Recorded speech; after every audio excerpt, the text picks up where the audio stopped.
গাড়ির ভিতরে সামনের সিটে বসে আছে আরশি আর শিহাব।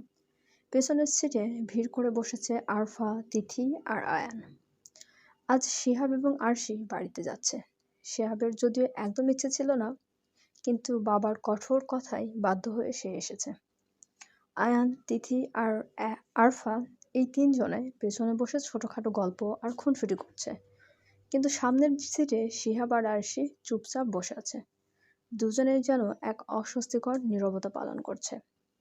সন্ধ্যার অন্ধকার কখন যে চারদিকে ভালোভাবে গ্রাস করেছে। গাড়ি ছুটছে পিচ ঢালা পথ ধরে। তিথি হঠাৎ গাড়ির কাছ দিয়ে দেখতে পেল রাস্তার পাশে আলো ঝলমলে ফুচকার দোকান। তিথি আর দেরি না করে চিৎকার করে শিহাবের উদ্দেশ্যে বলল, শিহাব ভাইয়া, তাড়াতাড়ি গাড়ি থামান প্লিজ, গাড়ি থামান প্লিজ। তিথির এমন আচমকা চিৎকারে শিহাব ভয় পেয়ে দ্রুত গাড়িতে ব্রেক কষল। আয়ান বিরক্ত হয়ে তিথির উদ্দেশ্যে বলল, তোকে কি মাঝ রাস্তায় শয়তানে ধরেছে যে গাড়ি থামাতে বললি? কি হয়েছে? বাজে কথা বলবা না আয়ান ভাইয়া, ফুচকা খাবো। তিথির চোখ গোল করে বলল। ফুচকা নামটা কানে যেতেই আরশির মধ্যে যেন বিদ্যুৎ খেলে গেল। সে সাথে সাথে তিথিকে বলল, ফুচকা কোথায়? কোথায় ফুচকা? তিথি আরশির উদ্দেশ্যে বলল, রাস্তায় দেখো। তিথির কথা শুনে সবাই রাস্তায় তাকিয়ে দেখল সত্যিই ফুচকার স্টল। আরশি আর আরফার তো জিভে জল চলে এসেছে। আরশি যেন বাতাসের বেগে গাড়ি থেকে নেমে দিল দৌড়। আরফাও তাকে অনুসরণ করলো। তিথি আরশি আর আরফার কাণ্ড দেখে নিজের কপালে নিজেই আস্তে করে চাপড় মেরে বলল, হাই মোর খোদা, দেখলো কে আর গেল আগে কে? আয়ান বিরক্তিতে তিথিকে খেকিয়ে বলল, তো ফুচকা দেখিয়ে এখন কি গাড়িতে বসে বসে নৃত্য করছিস? আয়ান ভাইয়া, তুমি বেশি কথা বলো। এই শিহাব ভাইয়া, এই মহিলা বেটার মুখে টেপ লাগিয়ে দেন তো, বেশি মাত্রায় কথা বলে। শেষের কথাটুকু শিহাবের উদ্দেশ্য বলে তিথিও গাড়ি থেকে বাতাসের মতো নেমে গিয়ে দিল দৌড়। না হলে আয়ানের হাতে আর তার রক্ষা নেই। আয়ান আর শিহাব একে অপরের দিকে তাকিয়ে বিরক্তিতে মাথা নেড়ে অবশেষে গাড়ি থেকে নামলো। আরশি, আরফা, তিথি তিনজন যেন এক তীব্র প্রতিযোগিতায় নেমেছে। যে যার মতো পারছে ইচ্ছে মতো ফুচকা খাচ্ছে। তাদের সামনে ফুচকার থালা যেন খাবার নয়, একটি রাউন্ড চলছে। তারা বারবার খাচ্ছে আর গাল ফুলিয়ে শাসা করে শ্বাস নিতে নিতে বলছে, মামা আরও বেশি ঝাল দেন। তাদের তিনজনের কাণ্ড দেখে শিহাবের ভীষণ রাগ হচ্ছে। মানুষ ঠিকই বলে হাজারটা ছেলে নিয়ে বের হওয়া যায়, কিন্তু দয়া করে একটা মেয়ে নিয়ে বের হয়েও না। কত যে অপেক্ষা করাবে তার ঠিক নেই। শিহাব আজ হাতে নাতে সেই কথার প্রমাণ পাচ্ছে। হঠাৎ শিহাবের চোখ গেল আরশির চোখের দিকে। চোখ থেকে টপাটপ করে পানি পড়ছে। স্পষ্টতই ফুচকায় হয়তো মারাত্মক ঝাল লেগেছে। কিন্তু অবাক কাণ্ড, আরশি ফুচকা খাওয়া বাদ দিচ্ছে না। আরশির চোখে পানি দেখে শিহাবের রাগ যেন এক লহমায় কমে গেল। সে অজান্তে আরশির উদ্দেশ্যে বলল, আরশি হয়েছে, চলো, আর খেতে হবে না। কিন্তু কে শোনে কার কথা? আরশি তবুও খাচ্ছে।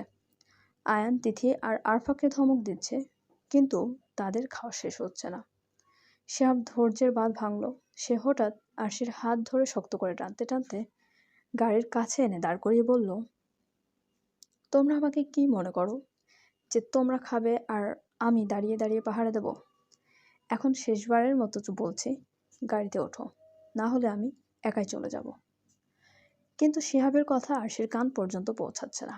আরশির তখনও ঝাল মুখে শুষ করে টানছে আর বলছে, ঝাল, উফ ঝাল। আরশির এই অদ্ভুত অবস্থা দেখে শিহাব রেগে রেগে বলল, ঝাল তবুও তো খাওয়া বাদ দাও না, যাও ঝাল দিয়ে খেয়ে। বাকিটুকু শিহাব শেষ করতে পারল না। আচমকা আরশি কিছু না ভেবে দুই হাতে শিহাবের শার্টের কলার খামচে ধরে শিহাবের ঠোঁটে ঠোঁট মিলিয়ে দিল। আরশির এমন অপ্রত্যাশিত কাণ্ড দেখে শিহাবের চোখ মুহূর্তেই বিস্ফোরিত হয়ে গেল। রাগে তার দৃষ্টি রক্তিম হয়ে যেতে শুরু করলো। শিহাব মুহূর্তে আরশিকে সজোরে ধাক্কা দিয়ে সরিয়ে দিতে চাইল, কিন্তু আরশি যেন নিজের শরীরের সর্বশক্তি দিয়ে তার শার্টের কলার খামচে ধরেছিল। আরশি যেন তার ঠোঁট ব্যবহার করেই ফুচকায় তীব্র ঝাল কমানোর চেষ্টা করছে। এই অপ্রত্যাশিত উষ্ণ স্পর্শের মুহূর্তে শিহাবের প্রতিরোধ ভেঙে গেল। এক অদ্ভুত ঘোর সে যেন অজান্তেই আরশির সেই আবেদনে সায় দিল। শিহাবের দুই হাত আরশির কোমর দীর্ঘভাবে চেপে ধরল। ফুচকার ঝাল আরশির শরীরের যে উন্মত্ততা তৈরি করেছিল, শিহাবের স্পর্শে তা গভীর আবেগের জ্বরে পরিণত হলো। মুহূর্তগুলো যেন থমকে গিয়েছিল। তাদের আশেপাশে থাকা সমস্ত কোলাহল যেন মিলিয়ে গেছে। কয়েক মিনিট কেটে গেল। হঠাৎ দুজনে যেন কারো বুক ফাটানোর তীব্র চিৎকার শুনতে পেল। আহ, আমরা কিচ্ছু দেখিনি, সত্যিই বলছি, আমরা কিচ্ছু দেখিনি। সাথে সাথে শিহাব আর আরশি চমকে দূরে সরে দাঁড়ালো। শিহাব হাঁসফাঁস করে চারপাশে তাকালো, দেখলো আয়ান, তিথি আর আরফা। তিথির চিৎকারেই পরিবেশের সেই নীরবতা ভেঙেছে। আয়ানের নাক মুখ লজ্জায় কুঁচকে গেছে, আর আরফা চোখে হাত দিয়ে মুখ ঢেকে রেখেছে। সুইজারল্যান্ড। রাত যত গভীর হচ্ছে, রৌদ্র ততই হতাশা আর পাগলামির গভীরে তলিয়ে যাচ্ছে। রেস্টুরেন্ট থেকে বেরিয়ে তোরা কোথায় গেল তার কোনো ধারণাই রৌদ্রের নেই। সে পাগলের মতো তোরাকে খুঁজে যাচ্ছে, কিন্তু কোথাও তার চিহ্ন মাত্র পাচ্ছে না। ক্ষোভে আর রাগে রৌদ্র ওই মেয়েটির গালে পরপর দুটি চড় মেরে রেস্টুরেন্ট থেকে বেরিয়ে এসেছিল, কিন্তু সেই রাগও যেন তোরাকে খুঁজে না পাওয়ার যন্ত্রণার মিলান হয়ে গেল। রৌদ্রের যেন কলিজা ফেটে যাচ্ছে। একই সঙ্গে তোরার প্রতি তার তীব্র রাগ হচ্ছে। সব কিছু না জেনেই তোরা এত বেশি বাড়াবাড়ি করে ফেলল। এদিকে রাতের নির্জীব নিস্তব্ধ রাস্তা ধরে তোরা হেঁটে চলেছে। সে কোথায় যাচ্ছে তার জানা নেই। তার পা যেদিকে চাইছে সেদিকেই সে হেঁটে যাচ্ছে। শরীরটা তার অত্যন্ত দুর্বল। মনে হচ্ছে এই বুঝি সে রাস্তার মাঝে নুয়ে পড়বে। কিন্তু মনের শান্তি না থাকায় সে শরীরের দুর্বলতা অনুভব করতে পারছে না। তোরার চোখে তখন কেবল একটি দৃশ্য ভাসছে, রেস্টুরেন্টের রৌদ্রকে একটা মেয়ের আষ্টেপৃষ্ঠে জড়িয়ে ধরার দৃশ্য, যার জন্য সে এতগুলো দেশ পার করে নিজের আপন পরিবার ছেড়ে চলে এলো, সেই কিনা ডুবে আছে আর এক নারীতে। তোরা বারবার নিজেকে প্রশ্ন করছে, যদি মেয়েটি রৌদ্রের কেউ না হতো, তবে রৌদ্রকে সে অমন করে জড়িয়ে ধরলো কেন? না চিনলে তো আর এমন করবে না। এই তিক্ত ভাবনাগুলো শুধু তোরার হৃদয়ে গেঁথে যাচ্ছে। তোরা এক মনে রাস্তা দিয়ে হেঁটে যাচ্ছে, তার মন জুড়ে তখন শুধু হাহাকার আর অবিশ্বাস। হঠাৎ তোরার সামনে আচমকা একজন আধা বয়সী পুরুষ এসে দাঁড়ালো। লোকটির বয়স 40-এর কাছাকাছি হবে। লোকটাকে দেখে তোরা ঠোক গিলতে গিলতে কাঁপা ও ভীত কণ্ঠে বলল, কে কে আপনি? লোকটি একটি অস্বাভাবিক দাঁত বার করা হাসি হেসে ভাঙ্গা ভাঙ্গা উচ্চারণে বলল, হু হু, তুমি বাংলাদেশ থেকে এসেছো? তোর আর বুঝতে বাকি রইল না যে লোকটি বিদেশি, কিন্তু সে একটু বাংলা বলতে পারে। তোরা ভয়ে ভয়ে হ্যাঁ সূচক মাথা দুলিয়ে বলল, জি হ্যাঁ। লোকটির মুখে হাসি ফুটল, কিন্তু সেই হাসি তোরার কাছে মোটেও স্বাভাবিক লাগলো না, বরং কেমন যেন লোভীয় ও অস্বস্তিকর মনে হচ্ছে। লোকটি তোরাকে পা থেকে মাথা পর্যন্ত চোখ বুলিয়ে পর্যবেক্ষণ করলো, তার গলা খাকারি দিয়ে বলল, বিয়ে করবে আমায়? এমন অবাঞ্ছিত বয়স্ক মুখে বিয়ের কথা শুনে তোরা হতভম্ব হয়ে গেল। সে ভাবল, এ কি বলছে লোকটা? মাথায় কি তার কোনো সমস্যা আছে নাকি? আপনি কি সব বলছেন? পাগল নাকি আঙ্কেল?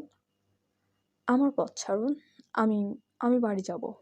কথাটা বলেই তোরা এক পা বাড়াতে নেবে, তার আগেই লোকটা তোরা জামার ওড়না টান দিয়ে ধরলো। সে একটা বিচ্ছিরি মার্কা হাসি দিয়ে বলল, হা হা, আসা সহজ, যাওয়া এত সহজ না। লোকটার এমন অদ্ভুত ও জঘন্য ব্যবহারে তোরা ভয়ে কাঁপতে শুরু করলো।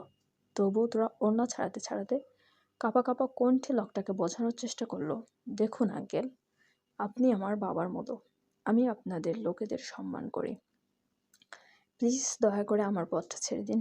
লোকটি আরও কাছে সরে এসে তার সাথে ওড়নাটা শক্ত করে পেঁচিয়ে ধরল। তার কণ্ঠে শিকারের নির্লজ্জতা, না, আমার তোমাকে ভালো লাগছে, আমি বিদেশি না, বাংলাদেশি মেয়ে পছন্দ করি। এইভাবে যে মাঝ রাস্তায় বাংলাদেশি মেয়ে পাবো কখনো ভাবিনি। চলো এখন আমরা একটা খেলা করি। কথাটা বলেই লোকটা তোরার ওড়না ধরে টানতে টানতে নিয়ে যেতে লাগলো। তোরা প্রাণপণে ওড়না ছাড়ানোর চেষ্টা করতে লাগলো। তোরা ভেবে পাচ্ছে না এখন কি করবে। এই যে বড্ড পাষাণ দেশ, এখানে চিৎকার করলেও হয়তো সে আরো বড় বিপদে পড়বে। কেউ এগিয়ে আসবে না। লোকটি তোরাকে হিংস্রভাবে টানতে টানতে একটি অন্ধকার ও নিবিড় জঙ্গলের গভীরের দিকে নিয়ে যেতে লাগলো। তোরা নিজেকে মুক্ত করার জন্য তার শেষ শক্তটুকু দিয়েও চেষ্টা চালাচ্ছে, কিন্তু দুর্বল শরীর আর আতঙ্কিত মন নিয়ে সে লোকটির বলের কাছে অসহায়। এই চরম বিপদের মুখে হঠাৎ তোরা রৌদ্রের কথা মনে হলো। তোরা আকুল কণ্ঠে মনে প্রাণে রৌদ্রকে আহ্বান করতে লাগলো। রৌদ্র, আপনি কোথায়? আমাকে বাঁচান। যে সম্মান ও মর্যাদা আমি আপনাকে দিতে চাই তা কেউ কেড়ে নিতে চাইছে। প্লিজ, কোথায় আপনি? আমাকে রক্ষা করো। লোকটা তোরাকে টেনে জঙ্গলে এনে তার সাথে জোর করে ধস্তাধস্তি শুরু করলো। তার ইজ্জত কেড়ে নেওয়ার ঘৃণ্য চেষ্টা করতে লাগলো। তোরা তার সমস্ত শক্তি দিয়ে নিজেকে বাঁচানোর আপ্রাণ চেষ্টা চালাচ্ছে। হঠাৎ লোকটির বুক চেরা এক আর্তনাদ শোনা গেল। তোরা সেই আকস্মিক চিৎকারে চমকে স্থির হয়ে গেল। হঠাৎ তোরার চোখ গেল সামনের দিকে। একটি সুউচ্চ অবয়ব সেখানে দাঁড়িয়ে আছে। ঘন অন্ধকারে লোকটিকে স্পষ্ট দেখা যাচ্ছে না, তবে তার দীর্ঘ উচ্চতা ও বলিষ্ঠতা আন্দাজ করা যাচ্ছে। সেই অবয়বটি যেন উন্মত্ত হয়ে বয়স্ক লোকটিকে ইচ্ছে মতো আক্রোশে প্রহার করতে লাগলো। মারের তীব্রতায় লোকটি যন্ত্রণায় কাতরাতে একসময় নিস্তেজ হয়ে গেল। তোরা দ্রুত নিজেকে সামনে নিয়ে সোজাসুজি দাঁড়ালো। তোরা ভালো করে বুঝতে চাইছে লোকটাকে, কিন্তু অন্ধকারে কোনোভাবেই তার মুখ দেখতে পারছে না। অবয়বটি দ্রুত কাউকে একটি কল করে কিছু নির্দেশ দিয়ে তোরার দিকে এগিয়ে এলো। তোরা কিছু বুঝে ওঠার আগেই সেই অবয়বটি তোরার গালে সজোরে থাপ্পড় মারল এবং ক্ষিপ্ত কণ্ঠে বলল, কুত্তির বাচ্চা, তোর সাহস কি করে হয় এইভাবে আমাকে কিছু না বলে বেরিয়ে আসতে? খুব রাগ তোর, তাই না? আমার কথা না শুনেই না বুঝেই চলে এলে, কিন্তু এটা একবারও ভাবলি না এটা তোর বাংলাদেশ না, এটা বিদেশ। অবয়বটার কণ্ঠস্বর কানে যেতেই তোরার ভয় মুহূর্তে গলে গিয়ে এক বুক স্বস্তির শীতলতা নেমে এলো। তার মুখে এক ঝলক লুকানো হাসি ফুটল, কারণ এই অবয়বটা আর কেউ নাই, তারই একমাত্র ভালোবাসা আব্রাহাম রৌদ্র খান। রৌদ্র আক্ষেপে নিজের মাথার চুল শক্ত হাতে টানতে টানতে তোরার দিকে ঝুঁকে এসে বলল, তুই হুট করে বিদেশ চলে এলি, কেন এলি সেই কারণটা পর্যন্ত আমাকে বলিস না। আর আজকে রেস্টুরেন্টে আমাকে একটা মেয়ের সাথে দেখে রাগ করে কিছু না শুনে না বুঝে বেরিয়ে এলি। কিসের অধিকার আছে তোর যে আমাকে অন্য মেয়েদের সাথে দেখ? বাকিটুকু কথা শেষ করার আগেই তোরা ঝড়ের তীব্রতা নিয়ে এগিয়ে এলো। সে এক মুহূর্ত দেরি না করে রৌদ্রকে নিজের সমস্ত শক্তি দিয়ে জাপটে ধরলো। তোরা রৌদ্রের শার্ট চেপে ধরে হাউমাউ করে কাঁদতে কাঁদতে আর্তনাদ করে বলল, ভালোবাসি আপনাকে, তাই আপনাকে অন্য মেয়ের পাশে দেখে আমার কলিজা ছিঁড়ে যাচ্ছিল। সেই কষ্ট সহ্য করতে না পেরে বেরিয়ে এসেছি। আমার বিদেশ আসার একমাত্র কারণ আপনি। আমি বিদেশ আপনার কাছেই এসেছি চিরকালের জন্য থাকতে। আমি আপনাকে চাই। এই মন শুধু আপনাকে চাই, এই কলিজা শুধু আপনাকে চাই, আমার এই আত্মা শুধু আপনাকে চাই। শুনেছেন? এখন আমার বিদেশ আসার কারণ কি? হ্যাঁ, জবাব দেন। শুনেছেন কি, নাকি আরও বলতে হবে? ভালোবাসিস, ঠিক আছে, বলছি ভালোবাসি, ভালোবাসি, ভালোবাসি, হাজার হাজার লক্ষ লক্ষ কোটি কোটি হিসাব ছাড়া ভালোবাসি। I love you Roudro, I love you so much. চলবে, অবশ্যই সাবস্ক্রাইব করে আমাদের সঙ্গে থাকুন। ধন্যবাদ।